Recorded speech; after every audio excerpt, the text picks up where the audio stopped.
Hallelujah, hallelujah, hallelujah. Adofo no mema obi biara ache. Me nuanam. Mema obi biara ache. Asedanka Nyankopon. So wama adepa bi ache yen. Adofo me no mie no yekoda ya sori.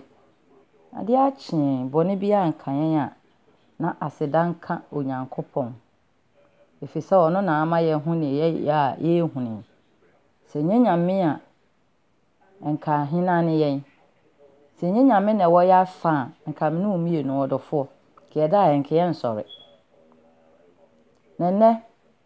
Ene wukuala biem. Munu aba. Wukuala ma kira mo se wukuala ye me bonde. Wukuala bia ye me da. Aye de wo me nti wukuala bia no.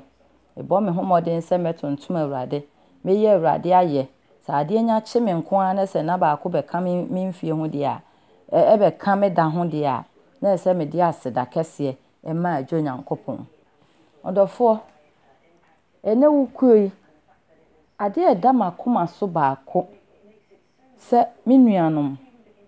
me maame nom me papa nom momye mompaye yemfa ye hunsiwo ne mompaye maye manom adofo nom ensama eba wiase no edoso obonsam no sori tia ye ma obonsam sori tia ye ma asoden honhom aba ye maso asoden honhom aba nkwala so ene akwala antene maame asem akwala antene papa asem akwala nyanya 10 years ekona ofin say especially krom ha no akwala nyanya 10 years ekona ofin say wanyini enti de ne maame beka bia no eye wrong adofo mo ese ye bompa ye maye manom ye bompa ye maye manom ye de adredi obi bese ye befa ne se ye di nchine ne bia nti no ye nenam ye kwan so ba adofo nom midi Nyankopon mobro hu sra mo se momye mompa ye maye manom enkola asodinfo bible na me ate ase se ene edi akire no awofo asodinfo bebe wiase ye ne ayenim nanso esese etimi gina ne bompa ye ne ka che Awurade se Awurade nyi ye ma no ene wo beti ade be chikrom ha ye se akora bi ayira wo school akora bi ayira wo hin yekum wei adofo mo too much ye hia Awurade enwosra Awurade abasa ewo ye maso ye hia Awurade abasa ewo ye maso adofo nom awerehu ene se wo hu nkola nketo a wo munam wiase na wo hu ablabo a wo mu bo wo hu baabi wo mu nenam eni se nko mu fa nanso obi be ka se nkora ye nkora abone enya nkora abone na ye wo mu because asem na me ate ase dada se mla na be kwa awie ya de ye hu da nyina ye be hu de bi nsi da nyina ye be si enti dia na sese ye esese ye sorry ejina ni ye bompa ye ema ye mei adofo nom mom ye moye homoden si ye be bompa ye ama ye mei enye easy kura de wa sese no obonsam no bible say baabi a wo japade ye wo no eho no wakoma wo nanso miminim se ye ne aye wo ma ne de ma tan no yakoma wo ye ma ho ensisi yakoma da ye ma ho ne ye ma ne ye japade ye de a adenti na ese ye enisi ye sori gina ne ye bompa ye ma no emom frite bia wo mu komu ye japade ye ne ye ma enti se niema bi nkoye wo ye ma ho a odofo hwan na ese wo sori minu mienu na ese ye sori se wawo se wo mu yo odofo fa ayam hyehye sori ne ye mompa ye na wo ye obi de ye na nso de ye the more na wo bompa ye ama nkrofo ma no the more no aso so na de a wo hwehwe nyina no Onyankopon so o ya ama wo odofo ye mompa ye ema emofra ye mompaye ema mofla emla na ekon especially krom ha Europe enkola na wo mu aba no ensem no doso se wo hwe abaya 12 years 10 years eko na se wo hwe even dressing kura akwala no wo de a start ye o maame wote ho ye den yesi ya wo na abrochire nti e na abrochire de menua Bible kura me ate ase se ye wade nyina ho kwan na nyina na fata yen enti se wo ye kristoni na se wo ba na nim de ekọ na se de wiase ekọ no wo ba na ye na dwen se on de wo abrochire nti wo be di de wiase ne ekọ na chi se ne namfofo bi nim achi a odofo ma enam wo ba no so ne mpo ne namfofo a wo mu nim no wo mo nsachira as a Christian mo ye moye homodin se de be ya ye be ma afoforo no emma no asua yen ye ma no na bibi kro mu wo mu no wo mafirim Bible no kra aka se wo hwe Romans for nwoma etiridumienu ekopem 18:20 mu ho no a Bible no kra aka se adofo mo se nke betumi a ka ye mmɔ ye homodin yemmo ye homodin ma yenye ye ho nyaatwom ma yenye ye ho anyansafo nsoso ma yenye ye ho anyansafo ye no dododo ye ho yenye papa yemfa papa entua bone ka me yemfa bone entua papa ka ye no ya tamfo Bible no ana akun Romans ho no dumienu eko 18:20-21 honom no wo se ye no do ya tamfo se kom de ya tamfo ye ma na duane ni se ya tamfo ne ho da so ne wo da adagya ye ma ne bibi nhye se nsu kom de na ye ma ne bibi nom ma ye no ona wo do yen ni ye ntaa wo no wo taa yen si ye do wo no ye do yen na si ye taa wo ma wo taa yen no a adafo mo e de emfaso ne ye benya afiri so esasi yetimi mie ne ye den ne ye de den na fom nanso esi yetimi mie ye ni ye boyo ho so ne yetimi do ya tamfo se de Bible ka no o se the more na ye do wo mo no the more no ana ne Yesu gya ye den egu won so enti adenti na moma ye ni Yesu Kristo asem no so ne ye no ya tamfo no ne ye mwa wo mo na de ye wo no ye nchem ne mo ni bi se de be ya ye nso ye benya se de Yesu Kristo o hwehwe no adofonom umiemia ye ni obitimi ye obone utimi kase o we de me mfa nche ne da boni we ye odi ayemi ade we ye odi ayemi ede na ensi da obi kura atwese kan ku obi enso ye de ache no wo so wa be hu Kristo ye de ache no na me de me no umie no obone nketenkete de enuru ba bi o obi kokum obi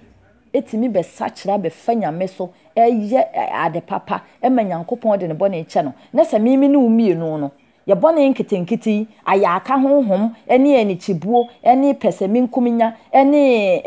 chese eniema nketenkiti ne adwama honhom ne ade na eniema nketenkiti we etimi be si yen yakwan na yenye timi ene de wono wakokum nipa no bone e be ye pede a afo chese ntwaye ne umie no esesi yemia ye ni na ye de ye ho si ho se afore a ete ase na yesua Yesu Kristo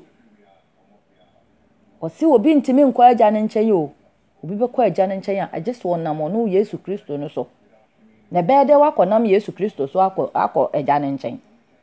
se wan sua Yesu Kristo no we ni na hyɛde no so obi dɔme a woni ma hyɛde so se wo de wano se me do Yesu Kristo me kwa asɔle nti me ye Kristoni da se we ni na hyɛde no so ansua na ɔdɔfo ye nyina ye ne kwa wasisi obi si wo ye nyamsum ni a o ma ni nyamsum ni nyedei ensipi mo mfa ho awa no ho keke adɔfo mo ye moye ho modен wate yanto nyom ba konfam me ya dia metumi dia shewa ni onyam ewo masetna akwan tu imo Jesus ye meto jom na maka wasam se ulade amabinum so ehunu odo odofo me se meyenia metumi Ashewa ni onyam. Ewa wa setna ma setna kwa. Akwantu imo Jesus ye. Meto jom na maka. Wasam se rade. Ama binom so ahuno. Odo. Minyamye meye. Era. Dipa meyo. Medi. Obasha niso.